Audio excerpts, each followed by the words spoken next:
నిజం చెప్పండి, ఈ మధ్యకాలంలో మీకెప్పుడైనా ఇలా అనిపించిందా?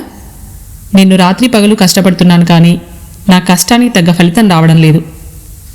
లేదా నాకన్నా తక్కువ కష్టపడేవాళ్ళు చాలా సుఖంగా ఉంటున్నారు, నేనెందుకు ఎప్పుడూ అప్పుల బాధతో డబ్బు సమస్యతో సతమతమవుతున్నాను అని మీకెప్పుడైనా అనిపించిందా? ఎంత సంపాదించినా రూపాయి చేతిలో నిలవకుండా రాత్రిపూట నిద్ర కూడా పట్టనంత ఆర్థిక ఇబ్బందులు మిమ్మల్ని వెంటాడుతున్నాయా? మిత్రులారా, ఈ ప్రశ్నలన్నీ మీ ఒక్కరివే కాదు, ఈ రోజుల్లో సగటు మనిషి పడుతున్న అతిపెద్ద బాధ ఇది.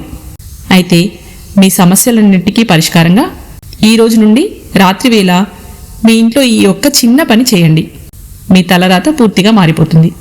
ఇంటర్నెట్లో దొరికి కల్పిత కథలు మరియు యూస్ కోసం సొంతంగా సృష్టించిన నియమాలను నమ్మి మీ సమయాన్ని అస్సలు వృధా చేసుకోకండి. జనాలు మనని నమ్మి మన మాట వింటున్నప్పుడు మనం అంతే బాధ్యతాయుతంగా నిజమైన శాస్త్రాన్ని అందించాలి. ఈరోజు మనం చెప్పుకోబోయే ఈ విషయానికి ఆధారం శివపురాణంలోని రుద్ర సంహిత సృష్టిఖండం. వ్యాస మహర్షి అందించిన ఈ పురాణంలో సూత మహర్షి నైమిషారణ్యంలో శౌనకాది మునులకు వివరించిన గుణనిధి అనే వ్యక్తి కథ మరియు రాత్రివేళ శివార్చన మహత్యం గురించి స్పష్టంగా ఉంది. ఆ చరిత్ర ఏంటో ఇప్పుడు తెలుసుకుందాం. పూర్వం కాంపిల్య నగరంలో దీక్షితుడు అనే పరమభక్తుడు వేద పండితుడు అయిన బ్రాహ్మణుడు ఉండేవాడు. ఆయన భార్య పేరు సుశీల. ఆ దంపతులకు పుట్టిన కొడుకే గుణనిధి. పేరులోనే గుణాలున్నాయి కానీ వాడి అన్ని చెడు అలవాట్లే. తల్లి మితిమీరిన ప్రేమ వల్ల చెడు తిరుగుళ్లకు అలవాటు పడ్డాడు. జూదం, దొంగతనాలు, వ్యసనాలు అన్నింటికీ బానిసై తండ్రికి తెలియకుండా ఇంట్లో సర్వస్వాన్ని పోగొట్టాడు. చివరికి ఒకరోజు జూదంలో తన తండ్రి ఇచ్చిన పవిత్రమైన ఉంగరాన్ని కూడా పోగొట్టుకుంటాడు. విషయం తండ్రికి తెలిసి గుణనిధి ప్రవర్తనపై తీవ్ర ఆగ్రహం వ్యక్తం చేసి అతడిని ఇల్లు వదిలి వెళ్లిపోమ్మని ఆజ్ఞాపిస్తాడు. దాంతో గుణనిధి భయపడి ఆ ఊరు వదిలి పారిపోయాడు.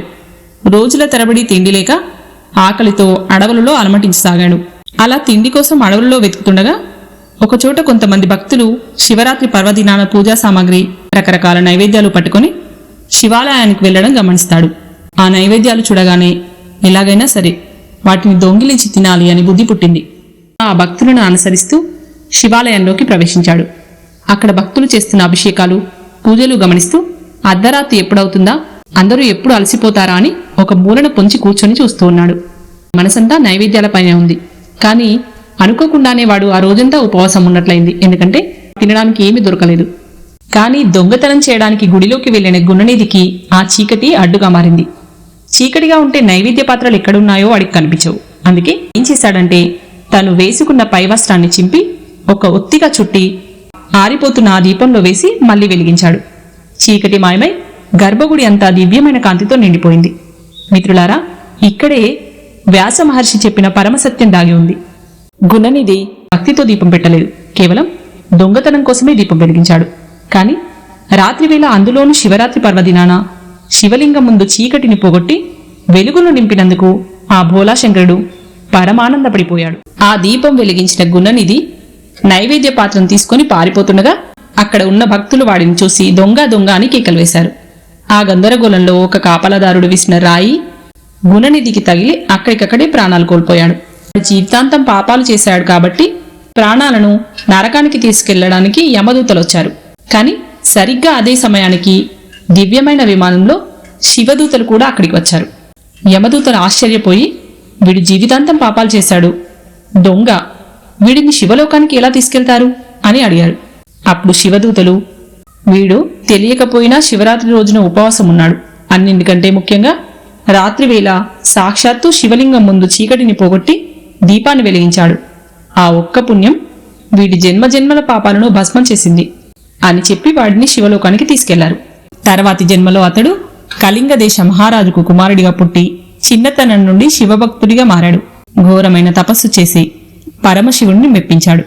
భోలాశంకరుడు ప్రసన్నమై, ఈ రోజు నుండి నువ్వు సమస్త యక్షులకు రాజువు, ఉత్తర దిక్కుకు అధిపతివి మరియు విశ్వంలోని సమస్త సంపదలకు ధనాధిపతివి అవుతావు అని వరమిచ్చాడు. పార్వతీదేవి అతడికి కుబేరుడు అనే పేరు ప్రసాదించింది. ఇది కుబేరుని ఐశ్వర్యం వెనుక ఉన్న అసలు రహస్యం. మరి శివపురాణం ప్రకారం ఈ అద్భుతమైన ఫలితం మనకు దక్కాలంటే మనం ఇంట్లో ఎలా దీపారాధన చేయాలో ఇప్పుడు చూద్దాం. దీనికి కొన్ని ముఖ్యమైన నియమాలున్నాయి. ఈ దీపాన్ని నిషిది కాలంలో పెట్టాలి, అంటే రాత్రి 11 గంటల నుండి అర్ధరాత్రి 1 మధ్య కాలంలో. మీ ఇంట్లో శివలింగం ఉంటే దాని ముందు వెలిగించండి, లేదా శివుడి ఫోటో ముందైనా వెలిగించండి. ఒకవేళ మీకు వీలైతే సోమవారం లేదా ప్రదోష సమయాల్లో శివాలయానికి వెళ్తే అక్కడ వెలిగించండి, అది ఇంకా మంచిది. కేవలం ఆవు నెయ్యి లేదా స్వచ్ఛమైన నువ్వుల నూనెను మాత్రమే వాడండి. దీపం వత్తి ఉత్తరం దిక్కుకు లేదా తూర్పు దిక్కుకు చూస్తున్నట్టు వెలిగించండి. దీపం వెలిగించిన తర్వాత ఓం నమ శివాయ లేదా ఓం కుబేరాయ నమః అని 11 సార్లు మనస్ఫూర్తిగా జపించండి. తెలియక చేసినా సరే, రాత్రిపూట శివలింగం ముందు వెలిగించిన దీపం ఒక దొంగను కుబేరుడిని చేసింది. మరి మనం పూర్తి భక్తి శ్రద్ధలతో నమ్మకంతో చేస్తే మన దారిద్ర్యం ఎందుకు తీరదు చెప్పండి? మీ ఇంట్లో ఉన్న ఆర్థిక ఇబ్బందులు తొలగిపోవాలంటే ఈ రాత్రి నుండే ఈ చిన్న పరిహారం మొదలుపెట్టండి. శివానుగ్రహాన్ని పొందండి. ఈ సమాచారం మీకు నచ్చితే కామెంట్ బాక్స్లో ఓం నమ శివాయ అని తప్పకుండా రాయండి. ఈ వీడియోను మీ స్నేహితులకు, కుటుంబ సభ్యులకు షేర్ చేయడం అస్సలు మర్చిపోకండి. ఇలాంటి మరెన్నో ప్రామాణికమైన ఆధ్యాత్మిక విషయాల కోసం ఇప్పుడే మన ఛానల్ని సబ్స్క్రైబ్ చేసుకోండి. ధన్యవాదాలు.